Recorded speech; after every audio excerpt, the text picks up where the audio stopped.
Well, this morning we discovered a hive had made themselves a new home in the yard. And we already have a beehive that we maintain and we harvest honey from. This is a new hive that is looking for a new home. I'm not sure what happened to their older home, but they've moved in.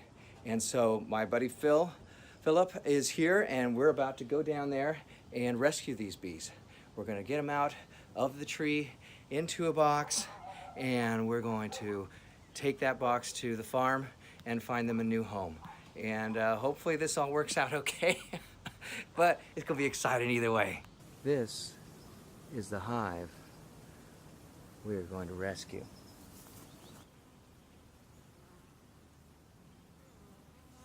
It's that calm before the storm. There's a good chance the majority of the bees will go right where we want them, into the box. But, okay, here it goes. 1, 2, 3.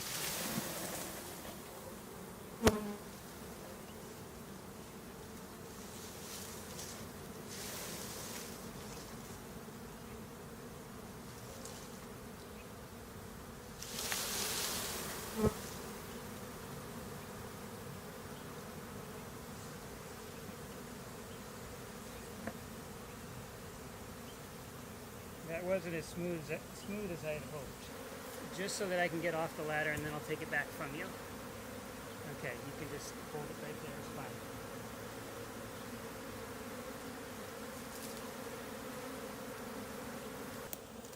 fine. Oh my. So a lot of the bees landed on me, which isn't ideal. A couple stingers actually I'm seeing, which is okay. So what I'm going to do now that the box is kind of under where they were, I can shake these branches again. I just felt a lot of bees hit me. You can really hear it too when the bees get up in the air like that. So this is a good sign right here. If you look, there's quite a few bees that are kind of streaming in and down into the box. That's what we want to see. We're here by their entrance.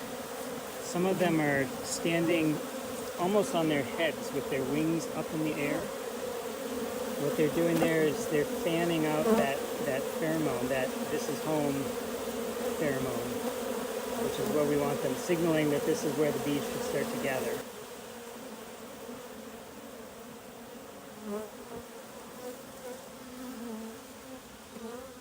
We're doing pretty good here. We've got some bees on us. They're really covered. They've got us covered.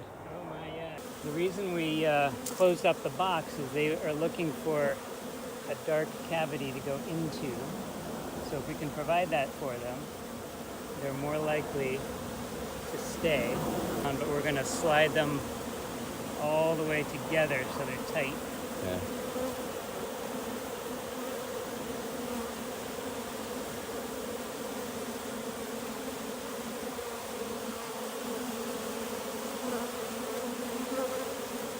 We can look for her, and if they start to leave the box and congregate back up onto the branches, we'll know that she's most likely still up on the branches. If they start to leave the branch, stay in the air, land on our box, then we've got a better chance that she's in our box. So now there's only one way in and one way out, and you're looking at it right there. Here they come. I'll move out of the way. I I see them coming this way. You're hurting them. I'm hurting them. You're hurting bees. Yeah, they know the way to go. Down to the mouth. But I guess the question everybody wants to know is, how did they get here? Why were they in this tree and not somewhere else? Or would that have been a good spot for them if we didn't find them? Eventually, this probably would not have been a great spot just because it's exposed to the elements the way that it is. Mm-hmm. But every year in the spring, this time of year, like a lot of different animals and insects, it's time to reproduce. There's a lot of good resources. Flowers are blooming like crazy. So this hive, wherever it came from, is half of an older hive. The queen and half of her workers flew and they rested on this tree before they found their new forever home. But the original hive still has half of the worker bees back in, whether it's a box or a tree or someplace else. And those bees are now raising a new queen, and she's going to go on her mating flight pretty soon, and she'll start laying eggs and raise a new colony, while these bees have split off and they're reproducing another colony. It's the way that the bees are able to keep their genetics going, reproduce again and again. Well, we have rescued the bees, and Philip is just getting them all ready to go home with him, and then maybe to the farm, awaiting their new home.